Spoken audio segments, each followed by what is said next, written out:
j'invite M. Boisson à prendre la parole. Je vais commencer à partager mon écran. Mais disons que j'ai fait cette présentation à Montréal en 2016 et depuis lors, je l'ai répété dans un programme de partenariat que nous avons la Sogebank avec 10 universités et qui me met chaque année en présence d'étudiants. Et j'ai pensé que c'était un très bon sujet pour le faire et j'actualise les données au fur et à mesure que le temps passe. Donc, cette présentation, en fait, utilise un tronc commun à pas mal de présentations que je fais, qui est l'économie haïtienne en mutation, qui regarde une trentaine d'années en arrière. Et en fait, commençant, je crois, depuis le départ de Duvalier, et pour montrer qu'est-ce qui s'est passé dans l'économie haïtienne pendant cette 30 ans. Et ceci me permet de montrer où s'en va l'économie et ouais, qu'est-ce que la demande d'emploi de cette économie-là, où ça que se trouvent les opportunités d'emploi. Et ça me permet aussi de visionner le cas échéant. Je fais une étude de scénario basée sur ma présence dans la commission de compétitivité qui avait été instituée en 2010, enfin en 2009 plus précisément. Et j'ai fait un passage, et ça me permet de modéliser l'économie future et de voir comment la demande d'emploi va évoluer. Ça me permet de faire des recommandations à l'université et aussi à l'école. Donc j'ai fait cette présentation la dernière fois, il y a 2 ans. Pourquoi? Parce que, bon, cette année a été une année du Covid, mais je l'ai fait en 2019.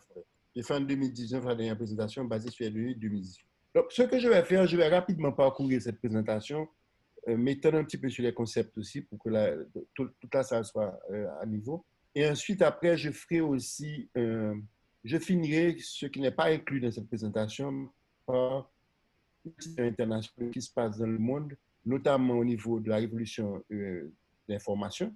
Et qu'est-ce que ça implique quelles conséquences ça a sur le monde de l'emploi et sur les défis qui attendent les écoliers, les universitaires, et en tirer, alors, faire aussi une parenthèse sur le Covid, puisque la situation d'aujourd'hui, voir un petit peu ce que ça veut dire pour le futur et faire des recommandations à l'école et aux étudiants et aux écoliers pour ce à quoi ils devraient penser dans ce monde de demain.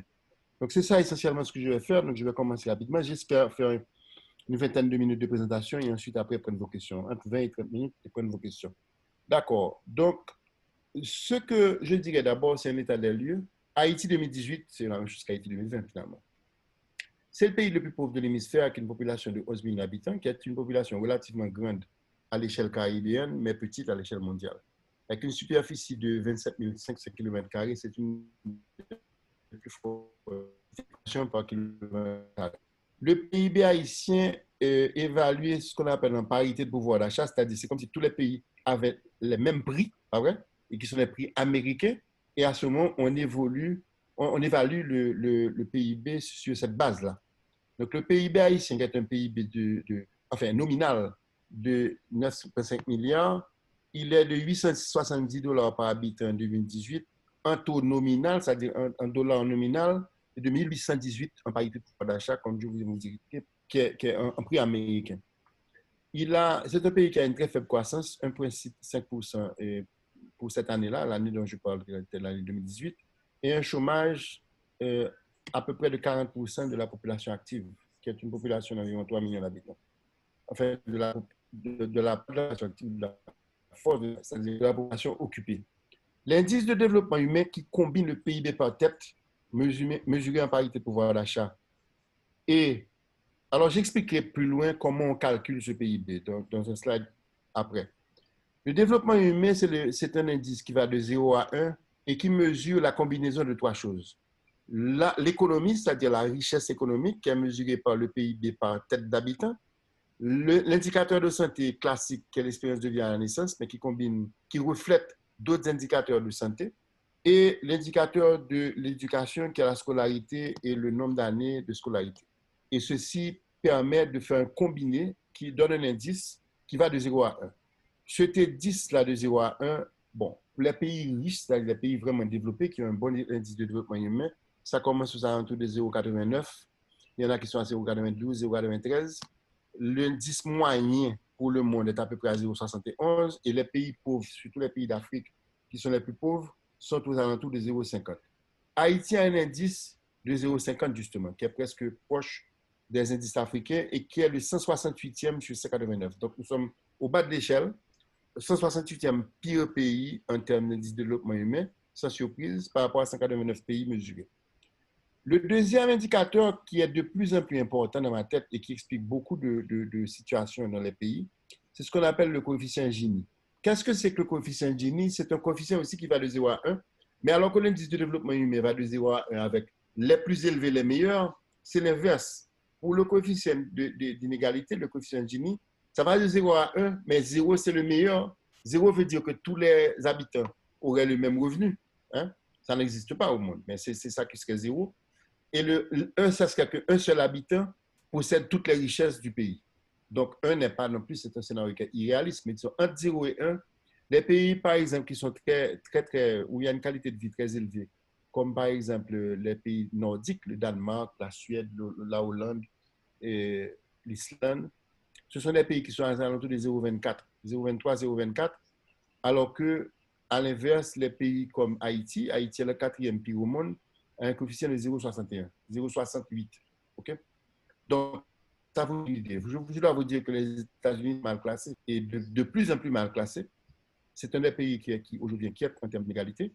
Par exemple, à l'échelle des Américains, le coefficient d'inégalité est aujourd'hui de 0,487, donc presque 0,49, qui est plus élevé que l'indice Gini de la République dominicaine, par exemple, qui est à 0,45. C'est pour vous donner une idée. Les États-Unis sont plus inégaux que la République dominicaine. Mais en plus que ça, Miami a un coefficient d'inégalité proche d'Haïti, 0,58. New York à 0,55. Bon, de toute façon, mais l'inégalité implique l'insécurité en général. Il y a une corrélation entre les deux. L'inégalité implique les tensions sociales. L'inégalité implique qu'il y a beaucoup plus, la police est beaucoup plus sollicitée, par exemple. Haïti a une espérance de vie à la naissance de 63 ans qui est proche de celle aussi des pays d'Afrique. Mais par exemple, les pays développés ont en général 80 ans. Par exemple, 80, 82 ans. Haïti se caractérise par une instabilité politique chronique et une faible gouvernance publique qui a un impact sur toute l'économie. OK, ça c'est l'état des lieux. Je m'arrête sur ça pour vous dire d'abord qu'est-ce que c'est que le PIB, parce que j'aime toujours faire ça pour que tout le monde comprenne. Le PIB, c'est la somme des productions de tous les Haïtiens qui vivent en Haïti, qui résident en Haïti. OK? Maintenant, on mesure ceci en termes nominaux, c'est-à-dire combien de gouttes tous les Haïtiens produisent, mais ceci, évidemment, avec l'inflation, introduit une distorsion. Donc, on a tendance à essayer d'avoir une année cible, une année charnière, à partir de laquelle on bloque les prix. Donc, on déflate tous les prix des années suivantes pour arriver à l'année charnière, pour avoir vraiment une mesure du PIB qui se compare d'une année à l'autre. On appelle ça une comparaison en termes réels, c'est-à-dire déflaté. Et quand on regarde ceci, c'est très intéressant parce que qu'est-ce qu'on observe? On observe que le PIB haïtien, mesuré en prix de 1986-87, c'était l'année de base jusqu'à maintenant, mais ça va changer aujourd'hui, le PIB est passé de 13,4 milliards de gouttes de l'année 86-87. 30 ans plus tard, en 2018, 16,3 milliards. Ça représente moins que 1% par année. Ça représente 0,5% par année. Or, entre ces 2 années, la population a augmenté quasiment de 80%. OK? Donc, ça vous donne une idée que le PIB par tête, évidemment, a découlé, puisque vous avez eu plus d'Haïtiens et vous avez eu naturellement un PIB qui a augmenté seulement moins vite, je dirais, que la population. Maintenant, une autre chose que je dois dire qu'il faut être très conscient de ça. Quand on parle de production, on ne parle pas, par exemple, si je fais une chemise, on ne parle pas de la chemise. On parle de ce qui a été produit en Haïti, c'est-à-dire les valeurs ajoutées en Haïti. Autrement dit, si on a importé un tissu pour le réexporter, c'est la valeur ajoutée à ce tissu, donc la main-d'œuvre qui a été prise pour transformer ce tissu-là dans un vêtement, qui est la production haïtienne. Et donc, le PIB, c'est la somme des valeurs ajoutées sur toutes les chaînes de production. Et ceci, ça comprend à la fois des produits matériels comme aussi des services. Comme par exemple, quelqu'un qui a un hôtel. Donc, là, il y a le service hôtelier, c'est de la production aussi. Quelqu'un qui a un bar. Quelqu'un qui a un shine, par exemple. Okay? Donc, c'est ça. Alors, la chose la plus importante, le message le plus important qu'il faut retenir de ce tableau-là, c'est que le PIB, premièrement, n'a pas évolué. Il a évolué à 0,6% par année en moyenne sur toutes ces années-là, sur les 30 ans. Donc, c'est un appauvrissement puisque la population entre-temps a augmenté. Ensuite, que la structure du PIB. Parce qu'il y a trois secteurs dans le PIB. Il y a le secteur primaire, c'est-à-dire qu'on produit les produits primaires, c'est-à-dire les aliments, le café, etc. Donc, les produits primaires et les mines. Par exemple, à une époque, on avait des mines de bauxite, on avait aussi des mines de cuivre, d'or, etc. Donc, le primaire, c'est agriculture et mines. Il était de 31% du total du PIB en 88. En 2018, il est seulement de 20%. Okay? Donc, vous voyez le déclin, et nous allons en parler tout à l'heure pourquoi, le déclin du secteur primaire. En général, la principale cause de déclin du secteur primaire a lieu, elle se fait avec le temps parce que les pays comme le nôtre, beaucoup de pays à travers le monde vivent d'une agriculture de subsistance. Donc, quand les gens, et qui ont en général, en zone rurale, non seulement ils produisent avec une faible productivité, mais aussi il y a une forte natalité. Donc, il y a beaucoup d'enfants par femme. Et en beaucoup d'enfants par femme, très rapidement, on arrive à un problème de suremploi. C'est-à-dire qu'on a trop de personnes sur une terre qui devient de plus en plus morcelée. Donc, les parcelles deviennent de plus en plus petites, moins productives, et ceci se combine avec l'érosion et le manque d'infrastructures, le manque de réinvestissement par les autorités, donc d'équipement de ces parcelles-là, elles deviennent de moins en moins productives et ceci produit une migration vers les villes. Quand on a une migration vers les villes, on devrait s'attendre à ce que le secteur industriel maintenant, qui est plus basé dans les villes, prenne la différence. C'est-à-dire les gens s'en aillent en ville et maintenant deviennent des employés industriels ou dans la construction. Parce que le secteur industriel comprend les industries manufacturières, comme par exemple les industries textiles, les industries agroalimentaires, mais aussi l'électricité et le bâtiment et les travaux publics. Donc, par exemple, les routes, les maisons, etc. Eh bien, on s'attendrait à ce que les emplois soient capturés au niveau de ce secteur et que ce secteur soit en croissance, remplaçant le secteur agricole. Comme vous voyez, ça n'a pas été le cas. Ça n'a pas été le cas à cause de la mauvaise gouvernance en Haïti, à cause du manque d'attractivité, le manque d'attrait des industries en Haïti. Donc, on est passé de 23% en 88 à seulement 19% au total. Et quand on va maintenant plus loin, on regarde l'industrie manufacturière, qui est vraiment celle qui soutient, qui devrait soutenir le nombre de jobs le plus important, eh bien, c'est encore pire. C'est passé de 14% en 88 à seulement 8% actuellement. Ce qui a été en croissance dans le secteur industriel, c'est plutôt les bâtiments et travaux publics. Okay? Ils sont passés de 7% à 10%. Forcément, quand vous avez une population qui migre vers les villes, il y a une croissance de l'habitat. Même si c'est des bidonvilles, c'est toujours l'investissement dans l'habitat. Donc, c'est ça qui a capturé la différence, mais il y a aussi toute l'infrastructure routière, etc., qui est aussi classée là. Maintenant, ces deux secteurs ont été en décroissance. Quel a été le secteur qui a pris la différence, puisque le total doit donner 100%. C'est ce qu'on appelle le secteur des services. Alors, le secteur des services, ça comprend tout ce qui est commerce, restaurant, hôtel, transport, communication, services financiers, ONG, les services non marchands. Alors, les autres services marchands, c'est par exemple les gens qui ont par exemple, un salon de coiffure, etc., ou un cinéma. Bon. Donc, ça, c'est les services, les autres services marchands. Les services non marchands, c'est l'État qui est un employeur et qui a donc une valeur ajoutée, et les services des ONG. Vous voyez que là, c'est clair que le commerce a été extraordinairement porteur, puisqu'il est passé alors que l'agriculture a passé de 31 à 20, donc à peu près 11 points de différence à la baisse, la différence a quasiment été capturée par le commerce. 20% à 28%. Nous allons expliquer pourquoi tout à l'heure. Les transports et communications, et Gisèle est passé par là, bien sûr. Vous voyez que c'est surtout dans les dernières années que ça a été le cas, sont passés de 4% à 7,5%. Okay? Services financiers sont passés de 5 à 7. Les autres services marchands de 5, c'est resté à 5 pratiquement. 5 à 6, c'est resté à 5. Et les services non marchés qui sont l'État, passé de 8 à 11. Donc voilà déjà une idée des mutations du PIB haïtien et où a été la production haïtienne. OK. Maintenant, regardez bien ça et vous allez comprendre la relation qui est entre les deux tableaux. Quand on parle de source de consommation, parce que l'économie doit produire des moyens pour que les gens consomment. Et dans les sources de consommation en Haïti, il y a deux parties.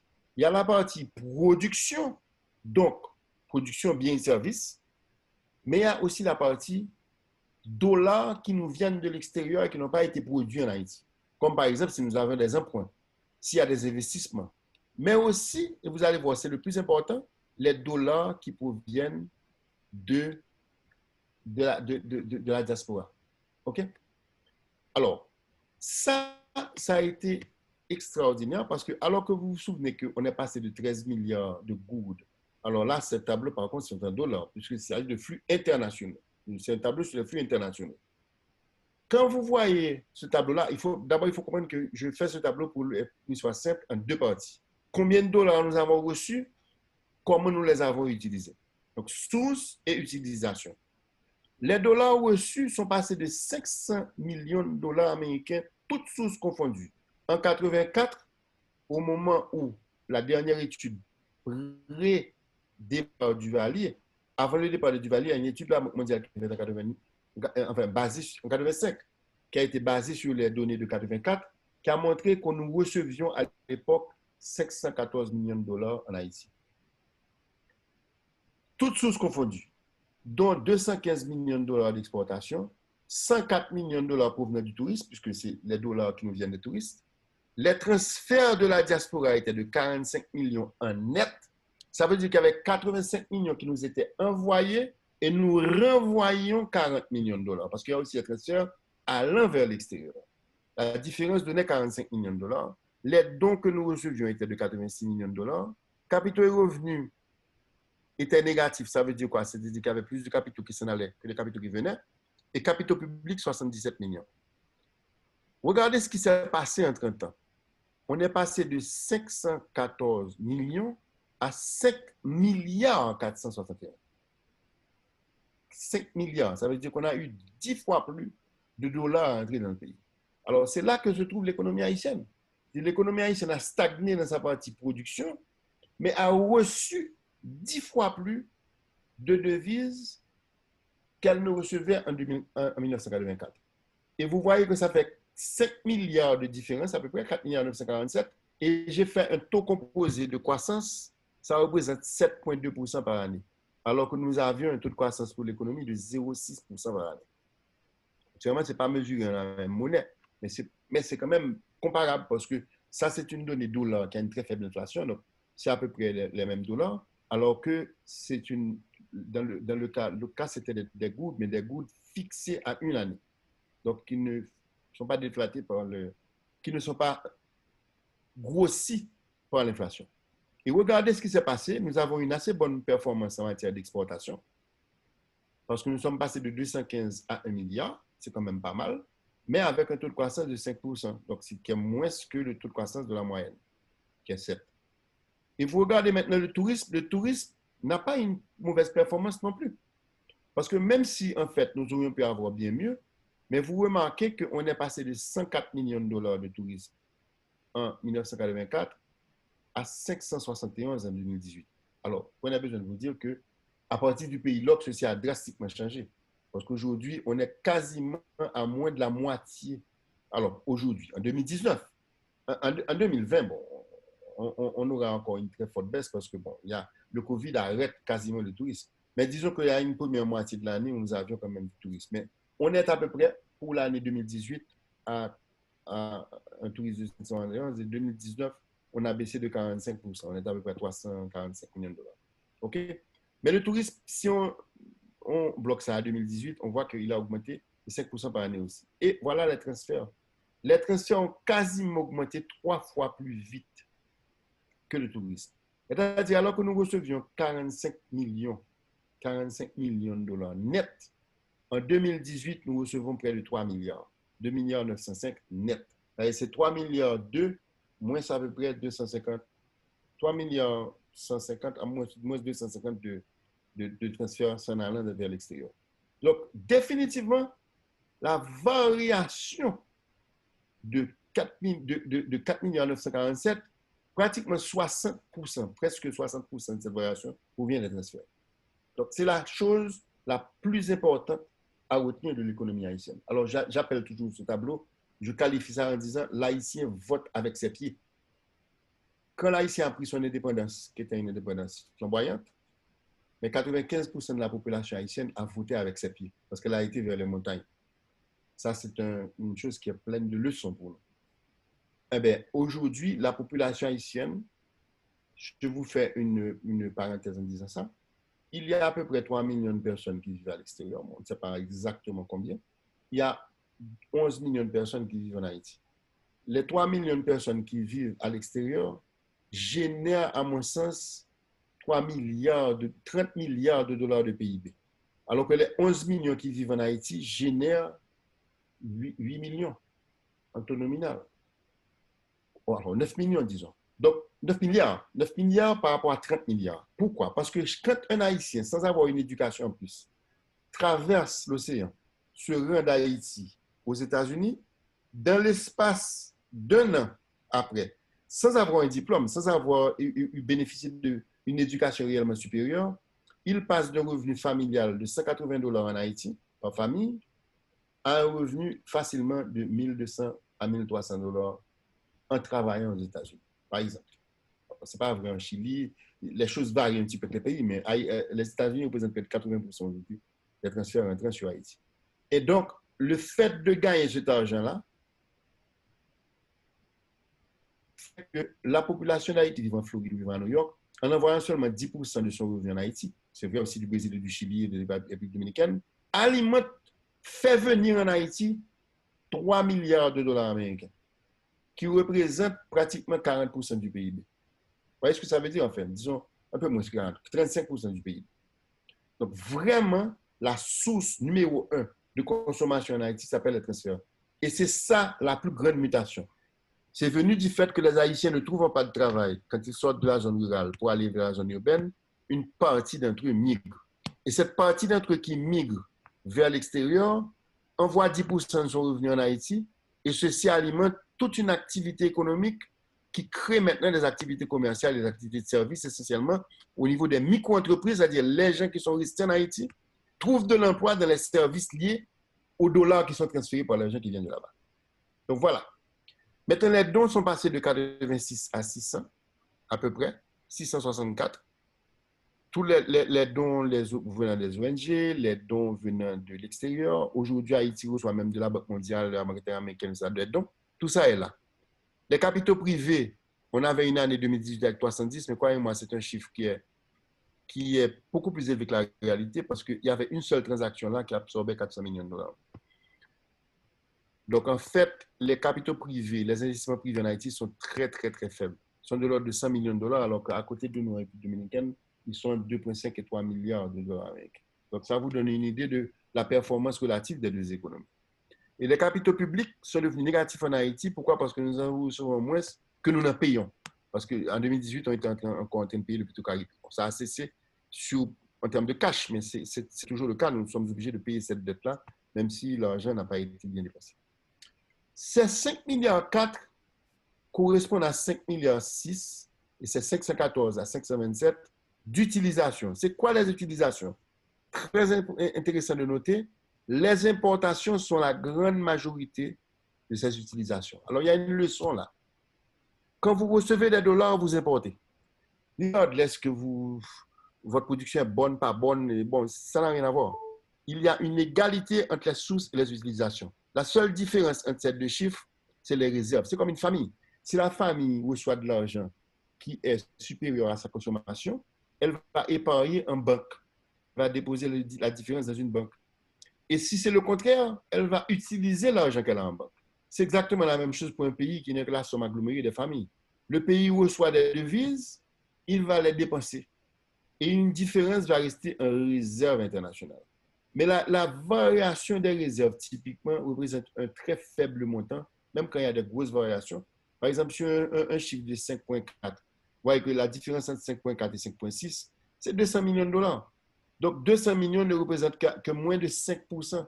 C'est à peine 4% du total. Donc, quand on importe, quand on exporte, quand on génère des dollars de la diaspora, on importe automatiquement. Maintenant, on peut ne pas importer les mêmes choses. On peut avoir, par exemple, une production plus performante et ne pas importer des produits finis, et importer des machineries, importer des voitures, mais de toute façon, quand on obtient des dollars, on les dépense. Maintenant, attention, on les dépense en importation, mais aussi en importation de services. Alors, qu'est-ce que ça veut dire importation de services? La première partie des importations de services, ce sont les services liés aux importations elles-mêmes. C'est-à-dire, par exemple, paiement d'assurance, paiement de transport maritime. Mais quand on retire, et ça, c'est une importante leçon quand on va parler de COVID, quand on retire la partie service qui est liée aux importations, la différence est essentiellement le tourisme des Haïtiens à l'extérieur du pays. Et cette différence en 2018 et en 2019 était de 800 millions de dollars américains. Ça veut dire que les Haïtiens qui voyagent à l'étranger dépensent 60% de plus de devises que les étrangers qui viennent en tourisme en Haïti.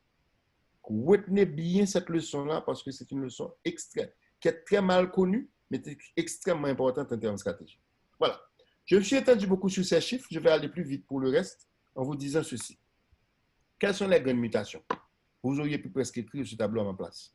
Paupérisation rurale, j'en ai parlé, d'où migration interne externe, explosion des transferts représentant plus de 30% du PIB, forte croissance des entrées de devises et des importations, je viens de l'expliquer, et donc croissance du déficit commercial.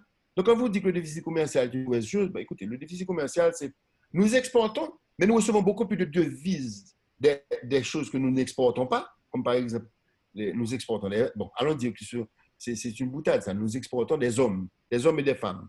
Donc ces gens-là envoient des dollars en Haïti, et forcément, il y a un déficit commercial, parce que si vous recevez beaucoup plus de devises qui nous permet d'importer, puisque entrée égale sortie, je viens de le montrer, forcément, la différence entre les exportations et les importations va être un déficit, va être plus en faveur des importations. Mais ceci aussi entraîne qu'étant donné que nous ne produisons pas, okay, que nous produisons moins, que nous exportons moins, nous dépendons de plus en plus de l'externe. Alors l'externe veut dire deux choses. Nous dépendons des transferts de la diaspora, qui est une forme d'assistance, mais provenant du privé, provenant des familles, mais aussi nous dépendons de plus en plus des bailleurs de fonds, parce que c'est là le cas de tous les pays pauvres. Et maintenant, l'affaiblissement de l'État aussi, les institutions, c'est ça, encore une fois, les tendances lourdes, déclin de la production des investissements et tertiarisation. Alors, qu'est-ce que ça veut dire tertiarisation de l'économie?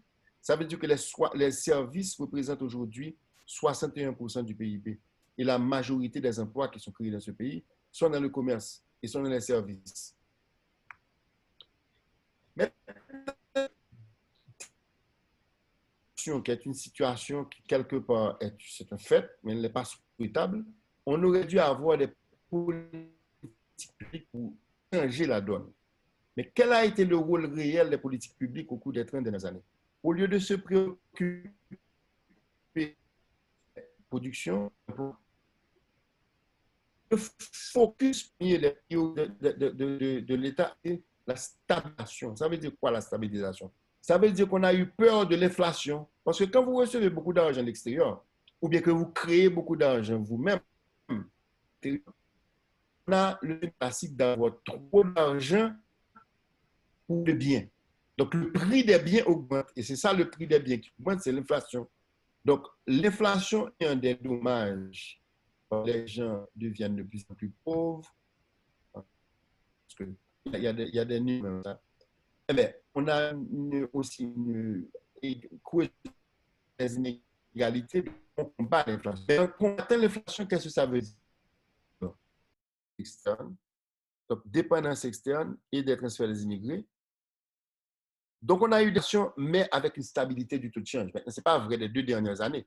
Mais si vous regardez sur une période longue, Haïti a eu tendance à avoir constamment une inflation, mais une dépréciation faible de sa monnaie.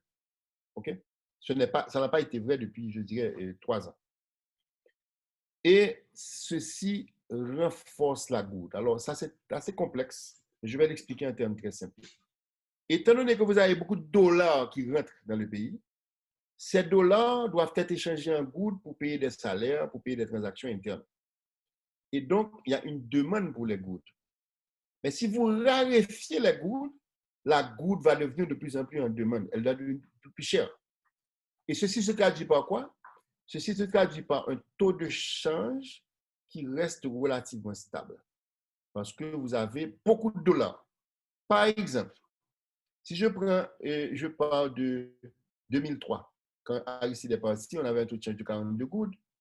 Eh bien, si on prend 10 ans après, lors de l'année du séisme, le taux de change était à peu près au même niveau, était même moins. Ça veut dire quoi? Mais entre ces années-là, disons sur presque une période de 15 ans, les prix en Haïti, avec l'inflation, ont doublé. Donc, l'inflation a doublé les prix. Maintenant, c'est beaucoup plus, parce que nous avons 15 ans, c'est un triplement des prix. Quand vous avez un doublement des prix, qu'est-ce que ça veut dire? Quelqu'un qui exporte, par exemple, qu'est-ce qui lui arrive? Il doit payer un salaire minimum 2 fois plus élevé, 3 fois plus élevé, puisqu'il va y avoir des ajustements du salaire minimum, des ajustements des salaires en général, en fonction de l'inflation. Mais cette même personne qui vend un dollar, elle ne peut pas augmenter ses prix, puisqu'elle vend au prix extérieur. Or, les prix extérieurs eux-mêmes ont une inflation très faible. Donc, ça veut dire que quelqu'un qui exporte, par exemple, des tissus, se retrouve de moins en moins capable de payer des salaires élevés. Il est de plus en plus piégé par le fait que les salaires augmentent plus vite que son chiffre d'affaires en good. Je ne sais pas si tout le monde comprend ce que je veux dire là. Mais c'est la même chose du producteur de mangue. C'est la même chose du producteur de riz, parce que le producteur de riz doit payer des salaires concomitants à l'évolution des salaires dans l'économie nationale, mais ce producteur de riz fait face à la concurrence du riz de Miami. Or, si le riz de Miami qu'on doit payer $1 américain, le taux de change reste à 40 gouttes, par exemple, ou reste à 42 gouttes, qu'est-ce qui va passer à ce producteur de riz? C'est qu'il aura à payer de plus en plus des salaires élevés, donc il aura des coûts de revient élevés, alors que le prix de son produit est comprimé par le fait qu'il doit faire la concurrence au riz de Miami. Donc, si le riz de Miami reste bon marché en good, c'est mauvais pour le producteur agricole. Mais c'est mauvais pour le producteur de café qui exporte. C'est mauvais pour l'hôtel qui vend $1 aussi. Donc, je définis la chose suivante. Tous les coûts des produits échangeables avec l'extérieur, les coûts de revient augmentent, mais les prix de vente n'augmentent pas autant. Donc, vous avez ce qu'on appelle une appréciation de la monnaie et vous avez ce qu'on appelle une détérioration de la compétitivité d'Haïti avec l'extérieur, que ce soit dans les produits qu'on reçoit de l'extérieur, que ce soit dans les produits qu'on exporte. C'est assez complexe. Je reviendrai dessus si vous avez des questions. Donc, il y a un renforcement de la goutte, inflation, dépréciation, détérioration de la compétitivité des biens échangeables, mais augmentation des coûts, électricité, salaire, transport, qui sont non compensés par des revenus des producteurs. Et ceci entraîne qu'une petite économie ouverte, un petit pays comme Haïti, c'est un drame. Parce que ça veut dire que nous ne pouvons être compétitifs, nous ne pouvons, les business ne sont rentables que dans des choses comme le commerce. Parce que tout ce qui a trait à une compétition internationale, dans un petit pays, par définition, beaucoup de produits sont en compétition avec l'extérieur. Soit parce qu'on exporte, ou soit parce que l'importation nous fait concurrence. Donc, en ayant un taux de change qui s'apprécie, ceci entraîne ipso facto qu'on a une perte d'attrait de l'investissement dans la production. Une perte d'attrait de l'exportation. Et nous devons atrophier en matière de production. L'autre chose qui complique le problème, c'est l'instabilité politique, les tracasseries administratives et un environnement général hostile aux affaires, plus l'insécurité foncière que vous connaissez tous. Donc, tout ceci vous explique pourquoi en Haïti, c'est très difficile de faire augmenter la production. Donc, le résultat pratique, c'est l'effondrement de la production agricole et industrielle et la prépondérance du commerce et des services, aidé naturellement par les devises qui rentrent. Maintenant, il y a deux scénarios génériques pour faire face à cette situation. Ou bien on fait, alors je dirais qu'il y en a trois, ou bien on subit la situation actuelle, ce qui s'appelle la poursuite du statu quo, mais on peut aussi améliorer le statu quo. Et c'est ça le scénario A que je mets là. On peut améliorer le statu quo. Ou on peut inverser la tendance, c'est le scénario B. Alors, qu'est-ce que ça veut dire poursuite du statu quo, mais en même temps amélioration du statu quo? Poursuite du statu quo, c'est accepter que nous sommes une économie de commerce, une économie de service. Mais qui dit commerce aussi, nous pouvons être une économie de service dans le tourisme. Et ça, c'est déjà beaucoup plus positif. C'est le cas de toute la Caraïbe. Même la République dominicaine, qui est très diversifiée par rapport à nous, mais le tourisme joue un rôle fondamental aussi. Alors, je dirais tout de suite que dans le tourisme, il peut y avoir un tourisme extérieur, comme il peut y avoir un tourisme intérieur aussi. Je vais parler de ça tout à l'heure.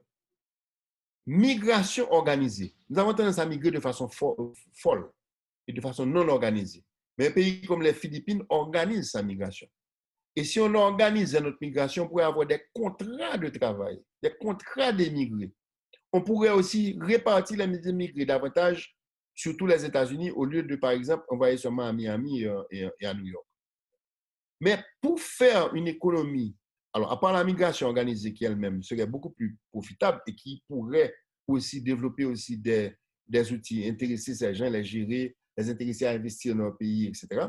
Mais le tourisme lui-même demande aussi une amélioration de l'espace urbain. Parce que si vous voulez développer votre tourisme, vous devez investir dans la propreté des rues, dans les axes routiers, dans avoir une meilleure infrastructure sanitaire pour accueillir les touristes, avoir une meilleure police aussi touristique pour éviter ce qui se passe, par exemple, quand on pense à la côte des Arcadins, il y a l'insécurité à Montrouge, etc. Donc, organiser l'espace urbain et moderniser l'État pour être une économie de service. Et surtout, si on veut vraiment développer le tourisme, il faut agir sur l'environnement. Et je parle de l'environnement physique, surtout, c'est-à-dire avoir une meilleure collecte des ordures, avoir une reforestation. Un pays comme Costa Rica, par exemple, les gens vont là-bas parce que c'est un pays extrêmement joli en termes d'environnement. Et il y a des forêts humides, il y a toutes sortes de choses qui pourraient attirer. Et on pourrait le faire en Haïti. Haïti a un relief très intéressant et aurait la possibilité d'avoir des touristes, par exemple, de visite de sites comme la découverte, Bassin Bleu, etc. C'est-à-dire qu'il y a plein de sites touristiques en Haïti, mais il faudrait protéger l'environnement et aussi avoir la sécurité. Scénario B, inverser la tendance, va vers maintenant la promotion de la production et de l'investissement. Choix de politique publique adaptée, certainement pas celle que je vous ai décrite tout à l'heure, et aussi protection de l'environnement. Parce qu'il y a un côté commun dans les deux. On ne peut pas avoir un pays qui va exporter vers l'étranger, qui va produire, sans penser que ceci va impliquer aussi le commerce. Par exemple, je dis toujours à mes étudiants, quand je leur fais des exposés, que pensez-vous qui arriverait si on a 1 milliard de plus d'exportation dans ce pays? Et quand je pose la question, je ne vais pas vous la poser à vous parce que tout le monde est sur mute, mais quand je pose cette question, la plupart des réponses que j'ai, c'est « Ah, on va protéger la production locale parce qu'on va avoir moins d'importations, puisqu'on va avoir maintenant des exportations qui remplacent les importations. » C'est exactement l'inverse. Quand on a plus d'exportations, on a également plus d'importations. Parce que rappelez-vous, source et utilisation. Dès qu'on augmente les dollars qui sortent, les dollars qui rentrent, on va augmenter aussi les dollars qui sortent en importation et en tourisme extérieur. Il ne faut pas se faire d'illusions. Donc, on doit penser au commerce, on doit penser à une partie de ce scénario A, commerce et tourisme, même si on fait le scénario B. Alors voilà. Donc, choix des priorités à partir de ce que j'appelle inverser la tendance. On peut avoir les choix de priorités sectoriels, je le tire du travail que nous avons fait en commission de compétitivité à l'époque, en 2009-2010. Il y a le textile, c'est une voie naturelle pour un pays sous-développé. Et particulièrement pour Haïti, qui a pas mal de talent dans le textile. Mais il faut augmenter vers le haut, c'est-à-dire qu'il ne faut pas continuer à produire des t-shirts, par exemple. Mais on peut faire des articles médicaux, on peut faire des abacos, on peut faire des chemises, etc. Textile et NTIC, c'est les technologies de l'information et de communication, par exemple des call centers, des services externalisés. Tourisme et tourisme artisanal, culture. Haïti est connu comme étant un pays très, très innovant en matière de peinture. Pourtant, nous ne faisons pas d'artisanat. Et nous avons un don pour l'artisanat. Aujourd'hui, la Caraïbe importe ses objets d'art de l'Asie, alors que Haïti serait naturellement compétitif de ça. Et la culture aussi, la musique haïtienne, la culture, etc. Fruits, légumes, racines et tubercules, c'est un secteur très porteur. L'élevage et aussi naturellement un secteur d'infrastructure et de construction qui suivrait ces développements-là. Politique publique prioritaire serait la création d'emplois, forcément, la compétitivité, la flexibilité monétaire pour éviter l'appréciation de la gourde, développement des infrastructures avec surtout des contrats de partenariat privé-public, renforcement de l'état de droit et développement humain en éducation et santé. Alors, qu'est-ce que ça veut dire en termes d'emploi? Si nous avons un scénario A, ce qui est le plus probable, Haïti la demande d'emploi va être concentrée vers la demande de gestionnaires et d'emplois non qualifiés. Mais aussi dans les technologies de la communication. Il y aura aussi des médecins, avocats, ingénieurs, parce que tout pays qui se développe, toute population qui se développe en a besoin. Mais il y aura une moindre demande pour le tourisme si on ne développe pas tout ce que j'ai dit avant. Une moindre demande pour des opérateurs touristiques, une moindre demande pour les techniciens en général. Et on va continuer à exporter de la main-d'œuvre qualifiée. Pas mal de gens qui vont à l'université vont être. By the way, Haïti a 84% des Haïtiens qui ont un diplôme post-baccalauréat, donc un diplôme universitaire, sont à l'étranger. Et c'est ce qu'on va continuer à avoir.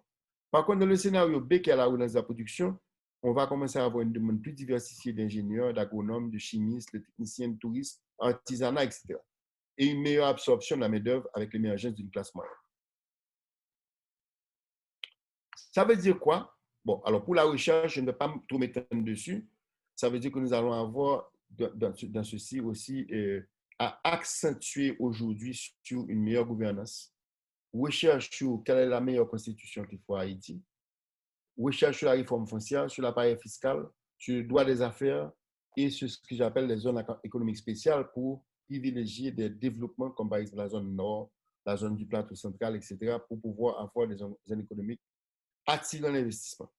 Et la recherche appliquée en agriculture et en technologie et en espèces. Voilà. Voilà quelle était la présentation.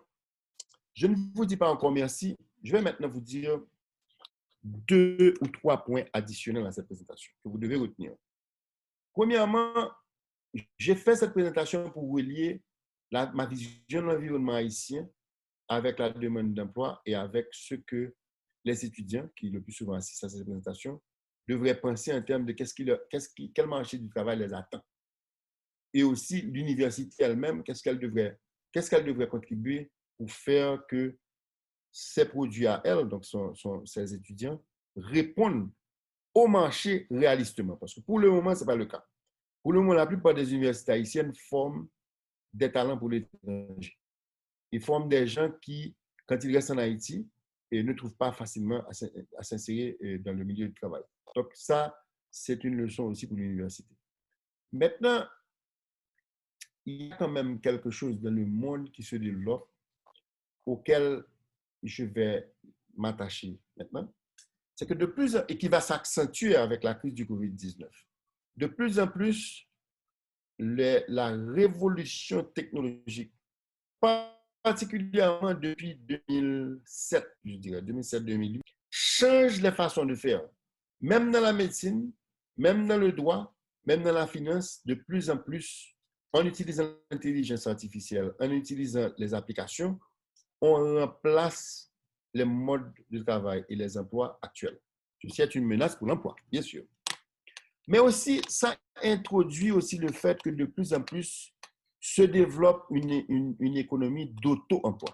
Des gens qui, par exemple, de chez eux, peuvent, à partir d'une simple application, donner des services, même dans les pays étrangers. Comme par exemple, ça c'est chez eux, et puis ils travaillent pour une banque, quelqu'un qui est en Inde peut travailler pour une banque, surtout aux États-Unis, ou peut faire du marketing pour une grande entreprise de produits. Donc, le monde se dirige vers un certain nombre de caractéristiques nouvelles. Premièrement, beaucoup d'auto-emploi. L'emploi qui était classiquement dans des grandes entreprises qui employaient des gens a tendance à donner lieu à beaucoup d'entrepreneurs, à beaucoup de travailleurs individuels ou à beaucoup de petites entreprises.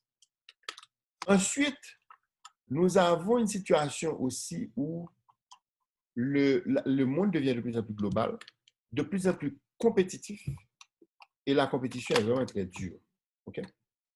Maintenant, qu'est-ce que ça veut dire pour vous qui m'écoutez, particulièrement pour les jeunes? Je dirais qu'il faut se dire la chose suivante. Je suis dans un monde incertain. Qui aurait dit il y a seulement 6 mois que nous aurions actuellement la crise la plus importante depuis les 100 dernières années? Et cette crise qui va d'ailleurs accentuer l'importance de la technologie, accentuer l'importance du télétravail et diminuer l'attrait d'un certain nombre d'emplois, comme par exemple l'emploi dans les services, dans les bars, dans les restaurants, dans le tourisme, etc. Que doit faire quelqu'un qui est à l'école et que doit faire l'école elle-même pour faire face à ce monde? Je vous dirai une conclusion que moi j'ai tirée, que ça a été une des contributions, pas seulement de moi-même, à ce conseil d'orientation stratégique de l'AUF. Nous devrions de plus en plus apprendre aux enfants et aux jeunes à se débrouiller. Alors, c'est facile de dire ça en haïtien parce que nous sommes des débrouillards nés. Mais quand je dis se débrouiller, ça veut dire se dire que on a tendance à sortir de sa famille et d'aller étudier le droit, d'aller étudier la médecine, d'aller étudier le génie. Mais on ne sait pas en fait ce qu'on va être demain. On ne sait pas. La plupart des gens commencent à être des gens qui ont 2, 3, 4, parfois 8 emplois pendant leur vie active. Donc, il faut se préparer aussi à devenir un entrepreneur. Parce que beaucoup d'entre nous seront, en fait, les jeunes, seront des gens qui travailleront à leur propre compte. Donc, le plus important message de ça, c'est de développer les talents transversaux. C'est-à-dire, il faut accentuer sur l'importance, par exemple, de la communication. La communication va représenter beaucoup plus que les mathématiques demain, beaucoup plus que d'apprendre d'être un bon ingénieur, de savoir communiquer, de savoir se vendre, de savoir vendre l'entreprise qu'on représente, acquiert une dimension extraordinaire. On doit savoir, quelle que soit sa profession, on doit connaître la comptabilité, on doit connaître la finance. Et je vais même dire mieux, ce n'est pas seulement la communication, mais c'est l'intelligence émotionnelle qu'on doit développer. Parce que dans le monde moderne, on va avoir de plus en plus à convaincre, à se vendre, à vendre. Pour ça, il faut non seulement de la communication, il faut développer du networking. Le networking va être beaucoup plus important que certaines connaissances académiques. Parce que, et je vais même dire mieux, ça implique aussi une beaucoup plus grande importance pour les langues. Je dis avec fierté que j'ai une petite fille qui déjà parle 4 langues, mais qui va rentrer dans une école qui est une des meilleures écoles à Barcelone, qui s'appelle Miranda, qui accentue aujourd'hui sur l'apprentissage de langues comme le chinois. On ne sait pas ce que la Chine sera dans 10 ans, dans 15 ans. Donc, il faut même parler le chinois. Et il faut avoir, quand un enfant parle plusieurs langues, il apprend plus vite les autres langues. Et le parler de la langue va être une importance capitale, le fait de parler plusieurs langues, dans l'agressivité de la personne, dans son adaptabilité, dans le fait qu'elle s'adapte à de nouvelles cultures et qu'elle peut plus rapidement avoir un networking. Ces choses vont être plus importantes même que d'être un excellent mathématicien. Je vais m'arrêter là parce que j'ai pris quand même pas mal de temps et je suis à votre disposition pour répondre à votre question. Je sais qu'on a une limite normalement de 7 heures, mais je resterai avec vous pour répondre à vos questions parce que je sais avoir pris beaucoup plus de temps que je n'aurais voulu. J'espère vous avoir en tout cas informé et j'espère que ça vous permettra d'avoir appris quelque chose et peut-être d'alimenter nos débats et j'attends aussi d'apprendre de vous. Merci. Merci Peggy pour cette excellente intervention. Et là, rapidement, je sais que nous avons effectivement, comme tu l'as si bien dit, pris beaucoup de temps, mais nous avons tout de même 2 à 3 questions qui ont été posées par nos participants. Donc, je vais rapidement te les poser et pour que, éventuellement, certainement que tu puisses y apporter des réponses. Nous avons tout d'abord une question, je dirais, du président. Et Loubert, qui en fait a posé la question en se demandant quelles sont les mesures concrètes à court terme et à moyen terme que l'on pourrait adopter pour éviter carrément la descente aux enfers de l'économie haïtienne, c'est-à-dire de manière concrète. De manière concrète, la première chose qu'on doit se dire, c'est qu'aujourd'hui, et particulièrement avec le COVID, l'une des opportunités évidentes d'Haïti, c'est le tourisme. Maintenant, le tourisme extérieur, non. Parce que le tourisme extérieur va être pénalisé par le COVID pour des raisons évidentes. Et l'industrie des voyages va être pénalisée aussi. Par les mesures qu'on prend aussi, les mesures de distanciation sociale. Les avions vont devenir plus chers, par exemple. Mais, je l'ai dit tout à l'heure, les Haïtiens qui sont aujourd'hui empêchés de se déplacer vers l'extérieur représentent un pouvoir d'achat de 800 millions de dollars américains qu'ils ne dépensent plus pour payer des billets d'avion, qu'ils ne dépensent plus pour aller à l'extérieur et pour manger à l'extérieur. Des gens passent facilement un quart du temps à l'extérieur. Ne serait-ce que pour manger, ça représente une demande additionnelle pour les aliments en Haïti puisque ces gens sont obligés de rester en Haïti et mangent en Haïti. Cette demande en elle-même dynamiserait une infrastructure qui existe déjà, qui est l'infrastructure touristique qui aujourd'hui est un lambeau. Enfin, l'infrastructure, les hôtels existants font face à des taux d'occupation extrêmement bas. Pour développer cette branche-là, on a besoin de faire certaines choses qui vont créer des emplois aussi. Premièrement, on doit agir sur la sécurité. Il est impensable que les Haïtiens qui ont 800 millions de dollars à dépasser puissent se déplacer si on continue à avoir le climat sécuritaire qu'on a là. Donc, l'État devrait prioriser la sécurité, mais prioriser aussi l'assainissement. Parce qu'il y a pas mal de lieux de visite en Haïti, mais pour ceci, il faut privilégier la construction et l'entretien de routes. Et si on les fait en terre battue, ça va entretenir énormément d'emplois. On doit agir sur la disponibilité d'eau potable. D'ailleurs, c'est important pour la santé aussi. On doit agir sur l'aménagement des territoires qu'on veut visiter. Par exemple, l'exemple qui a été bien fait, c'est l'exemple des paysans de Value, par exemple. Et ça permettrait d'avoir une industrie de tourisme intérieur qui se développe. Automatiquement, l'agriculture aussi va devenir un secteur beaucoup plus productif. D'ailleurs, l'agriculture a été elle-même favorisée par la dépréciation, comme je l'ai expliqué tout à l'heure.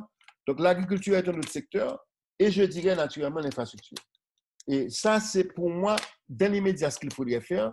Maintenant, il faut aussi développer maintenant une industrie de sous-traitance axée presque exclusivement sur les articles médicaux. Le monde entier manque d'articles médicaux.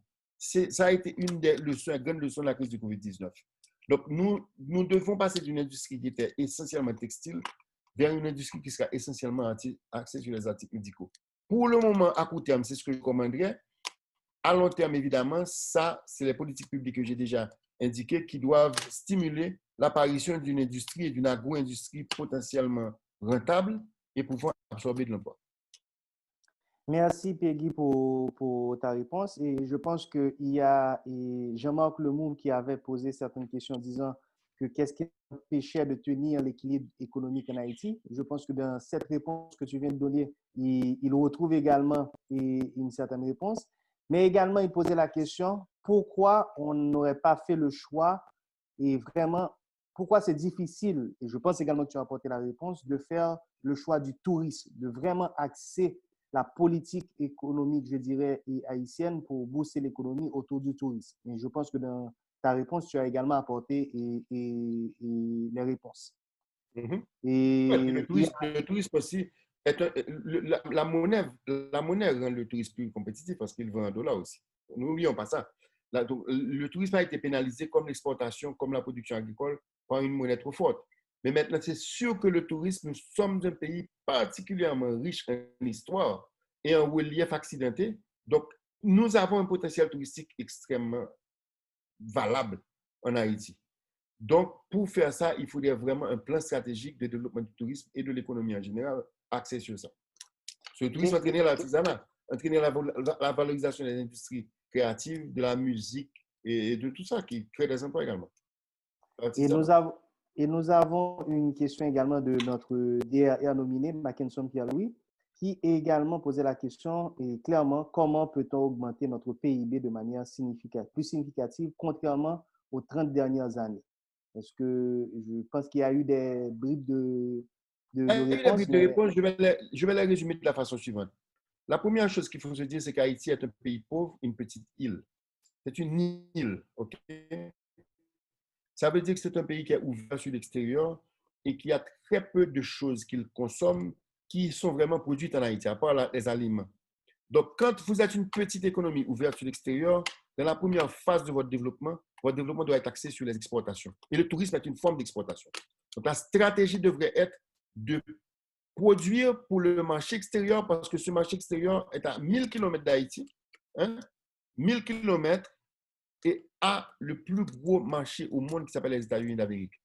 Donc, en exportant vers les États-Unis d'Amérique seulement, on développe l'économie haïtienne. Et ceci en exportant évidemment aussi des services, c'est-à-dire le tourisme, en exportant l'artisanat. Alors, l'exportation de l'artisanat n'a pas besoin de traverser la frontière. Le tourisme, qui est une industrie d'exportation de services, peut maintenant être un outlet très important pour acheter des produits d'artisanat haïtien qui pourraient créer des centaines de milliers d'emplois. Merci, Peggy, pour ta réponse. Vas-y. Merci pour ces réponses. Je vois également que, bon, sur le chat, on alimente également, on complète les réponses parce que certains invités parlent d'investir dans le cabotage, moyen de transport qui n'est pas exploité, dans les auberges de vacances pour les jeunes. Donc, c'est autant de choses, mais également liées au tourisme. Et je présume qu'il soit lié également à l'aspect assainissement et sécurité que tu préconises. Maintenant, je pense que là que nous arrivons, et avant de terminer, moi personnellement, j'ai deux petite question que j'aimerais te poser, c'est qu'aujourd'hui, la majorité des agents économiques perçoivent, je dirais, et le taux de change, c'est-à-dire aujourd'hui, on parle de 116 gourdes ou même plus pour $1. Et pour l'agent économique ou les agents économiques que nous sommes, c'est quelque chose de catastrophique.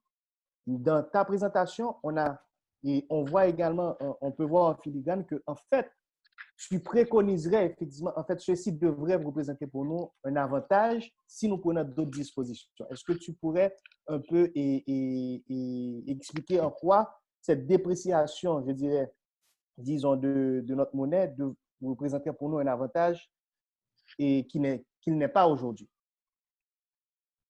Bon, je te dirais que le qu'il n'est pas, pas tout à fait vrai, parce que 60% de la population soit des transferts en dollars américains. OK? Donc, aujourd'hui, si tu mets les 60% qui reçoivent des dollars, les gens qui travaillent dans des micro-entreprises qui vendent à ces 60%-là, OK? 60% de la population, 60% des familles haïtiennes, il y a 1,5 million familles qui reçoivent des transferts et qui en vivent. Donc, ces gens-là, quand il y a une dépréciation plus élevée que l'inflation, ils sont des gagnants. Et quand vous avez maintenant, en plus de ça, toutes les micro-entreprises qui doivent vendre, qui ont un chiffre d'affaires avec eux, ça représente un autre 15%.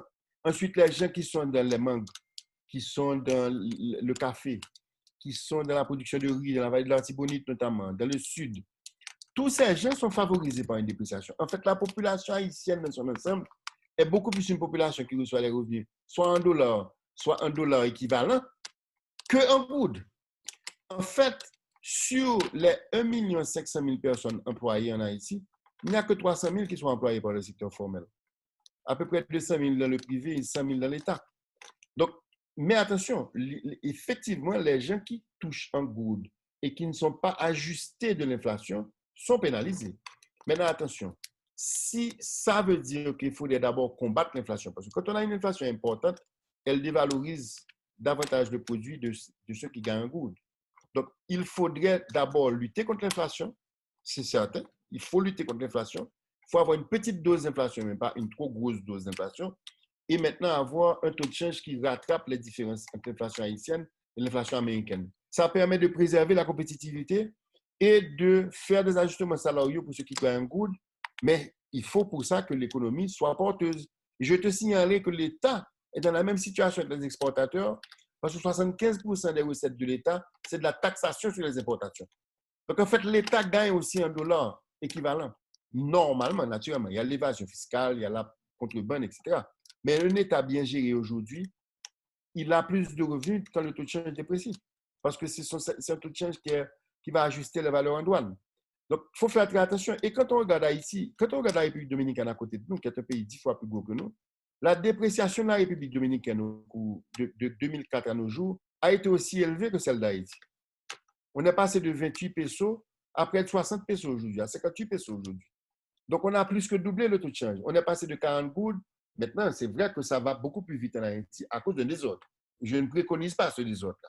Mais attention, une dépréciation bien contrôlée répartit les revenus en faveur de la majorité de la population. Il faut bien retenir ça et en fait, valorise le produit haïtien à l'exportation et aux touristes et à l'agriculture qui absorbe le plus de main-d'œuvre sous forme de travail. Naturellement, ce n'est pas seulement la dépréciation.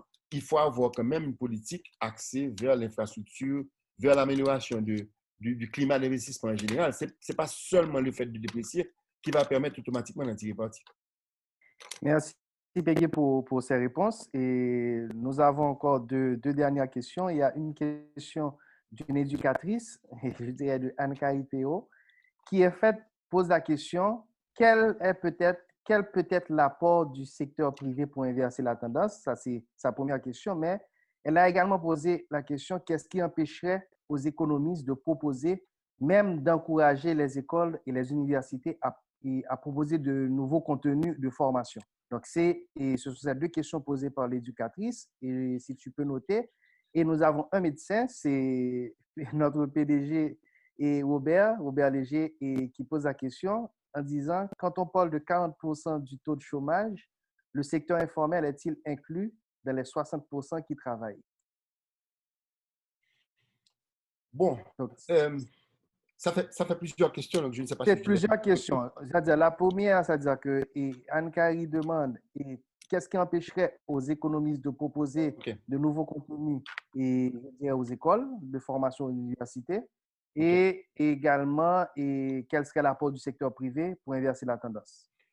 Bon, Ça, je, je crois que les économistes, effectivement, bon, c'est leur responsabilité d'informer et d'influencer.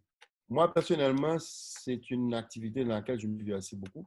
Pas nécessairement de remplacer les universitaires et de refaire les curriculums à leur place, parce que quand même, c'est un monde qui est très jaloux de son pouvoir et de son indépendance, hein, l'universitaire. Mais vous voyez que, par exemple, j'ai passé les 3 dernières années de ma vie à travailler dans un organe à l'étranger qui est très prestigieux, qui a à peu près 1 000 d'universités dans son réseau, qui est l'AUF. Donc, j'ai travaillé aussi régulièrement à faire des présentations à l'université, à travailler dans le programme d'interface entre la société banque et l'énergie. Donc, nous faisons des propositions, mais il ne faut pas se faire d'illusions.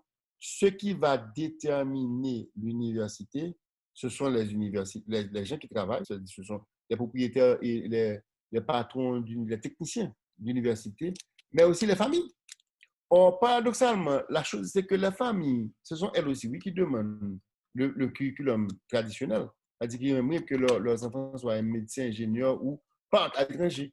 Et comme de fait, la majorité des étudiants qui sont formés par l'université haïtienne ont tendance à partir, enfin, certaines universités, l'université en particulier.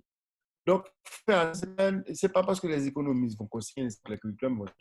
Maintenant, l'État doit passer par là aussi. Et l'État, jusqu'à présent, n'a pas été très actif dans ce domaine. Vraiment visionner l'économie, de faire un plan d'affaires pour l'économie haïtienne et de connecter à ceci une certaine politique en matière d'éducation. Donc, il y a un pouvoir limité du côté des économistes ou des intellectuels face à un État qui a lui-même ses propres priorités et à un monde universitaire très indépendant. La deuxième question, c'était, rappelle-moi encore, la même, la La poser une autre deuxième question. question, c'est celui de Robert, le PDG Non, Robert. non, non. Mais le secteur, il ne faut pas se faire d'illusions, créera des emplois là où c'est rentable. Donc, si l'État même rend un secteur moins rentable, comme c'est le cas pour l'exportation, comme c'est le cas pour l'industrie, ne vous étonnez pas que le secteur privé a du commerce. Donc, le secteur privé va répondre aux incitations que lui donne le milieu. Maintenant, le secteur privé doit payer sa taxe aussi. Et là aussi, il y a un rôle de l'État. Parce que ce n'est pas tout le monde qui paye des taxes, pas vrai? Il faut une discipline à ce niveau, il faut un contrôle à ce niveau. Donc, je dirais que pour moi, le rôle de la gouvernance publique est prépondérant pour indiquer, pour permettre au secteur. Naturellement, le secteur privé influence la gouvernance aussi. Le secteur privé devrait être leader d'opinion. Bon, dans un pays comme Haïti, en général, vous allez avoir un secteur privé beaucoup plus opportuniste parce qu'il se sent dans un environnement hostile et en même temps un environnement d'opportunité en étant un petit peu moins impliqué dans la politique, moins impliqué directement. Donc, c'est vrai que c'est très complexe, mais la part du secteur privé devrait être payer les taxes, produire et aussi s'intéresser à participer à l'effort d'influence à travers la société civile. Maintenant, Mais- là, oui, vas-y. Non, je pensais que tu avais terminé. Donc, tu peux Non, poursuivre, non, non, PDG. ça va, je termine. OK. Donc là, on prend, je pense que, et on prend une dernière question. La dernière question, ce qui était celle de PDG Robert, parce que là, le temps nous fait la guerre. S'il pose la question en disant, quand on parle de 40% du taux de chômage, le Oui, secteur informel est-il inclus dans les 60% qui travaillent? non. Le secteur, oui, le secteur informel travaillant est inclus dans les 60%. Les 40%, c'est du chômage ouvert. C'est des gens qui ne travaillent pas du tout. Et très souvent aussi, quand les gens reçoivent des transferts, ils ont tendance à ne pas travailler.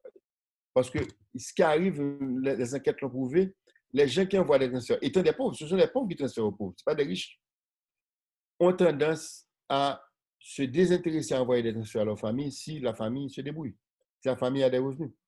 Donc, les 60% sont les secteurs informels. Alors, je dois dire que une petite remarque que je fais qui est due à une réunion à laquelle j'ai participé, à un exercice qui n'est pas encore public, l'IHSI a repris ses activités et a fait ce qu'on appelle une réévaluation du PIB. Et ils ont mieux apprécié l'apport du secteur informel et le PIB haïtien va augmenter de 80%. Ça ne veut pas dire que nous devenons plus riches, non? Ça veut dire que dans la mesure de ce que nous produisons, au lieu d'avoir un PIB de $800, nous aurons un PIB de $1 700. OK? Donc, le secteur informel est moins bien appréhendé. Qu'est-ce qui se passe? Je ne sais pas ce qui se passe, mais j'entends un Il y écho a, là. Je ne il y sais a pas. un écho, effectivement. Donc là, je pense que c'est résolu. Tu peux OK. poursuivre. Donc, ce que je voulais dire, c'est que le secteur informel, de tous les chiffres qui étaient produits pendant ces 30 ans, l'IHSI a estimé, avec ses experts étrangers, je suis sûr qu'ils font un bon travail à ce niveau, a estimé que nous avions mal mesuré, nous n'avions pas tenu compte assez, notamment en dehors d'autres causes, hein, du secteur informel. Et en ayant intégré ces chiffres-là, ils vont réévaluer le PIB et le PIB. Enfin, nous avons déjà une estimation. Actuellement, ils vont remonter en arrière aussi pour évaluer au moins 5 ans. Mais disons que le PIB est 80% plus élevé que ce qu'il est aujourd'hui mesuré d'après eux. OK? Mais en tout cas, définitivement, le secteur informel actif, c'est-à-dire qui travaille, n'est pas inclus dans les 40, mais bien dans les 60. Merci, Peggy. Avant que je redonne la parole au président et afin que moi je puisse conclure la séance, la dernière question que j'aurais, c'est qu'aujourd'hui, on parle de beaucoup de métiers d'avenir. C'est-à-dire qu'on parle de data scientist, on parle de conducteur de drone. Est-ce qu'aujourd'hui, c'est-à-dire les jeunes Haïtiens, en regardant l'économie haïtienne, on dirait que ce sont des métiers qu'ils ne doivent pas encore regarder? C'est quoi la posture que devrait avoir un jeune lorsqu'il devra faire un choix de métier, un choix de carrière et à ce stade? Ça dépend si ce jeune se retrouve à l'étranger ou en Haïti. C'est très différent. J'ai parlé dans mon exposé d'opportunités d'emploi dans le milieu haïtien. Mais il est évident que quand tu vas à l'étranger, un conducteur de drone aura beaucoup plus d'emplois qu'en Haïti. Quelqu'un qui travaille dans les call centers, quelqu'un qui travaille dans toutes sortes d'autres emplois. Parce que nous avons quand même des contraintes au développement des TIC en Haïti, notamment l'Internet à haut débit n'est pas encore très efficace en Haïti, etc. Donc, à l'étranger, ces opportunités-là seront beaucoup plus florissantes qu'en Haïti. Merci, Peggy, pour cette brillante intervention. Là, et avant de conclure, je passe la parole à notre président, Loubert, et qui, je pense, voudrait te présenter son appréciation. Merci. Merci, Pépé Serge. Vraiment, c'était une excellente présentation, M. Boisson. Au nom de mon club, au nom du Rotary Club de Delma-Centre, je vous remercie pour cette présentation très enrichissante. Là, comme vous pouvez le remarquer sur l'écran, nous avons prévu un certificat pour vous. Ce certificat décerné à M. Pierre-Marie Boisson pour avoir gracieusement partagé votre temps ainsi que vos connaissances dans le cadre de la conférence que vous avez prononcée sur le thème Économie haïtienne en mutation, impact sur la demande d'emploi, de formation et de recherche universitaire, fait à Delma le 17 juillet 2020. Et Pépé Serge va vous remettre le certificat personnellement. Et à présent, je passe la parole à Pépé Serge en tant que modérateur pour clore la conférence. Merci, Président. D'abord, je suis très, très honoré et très flatté de votre distinction et d'avoir eu l'occasion de développer cette présentation pour les membres du club. Merci. Merci, Président, et merci pour la présentation du certificat. Donc, et merci à tous d'avoir pris part. Je pense que nous arrivons au terme de la conférence. Donc, je vous remercie à tous d'avoir pris part à cette conférence.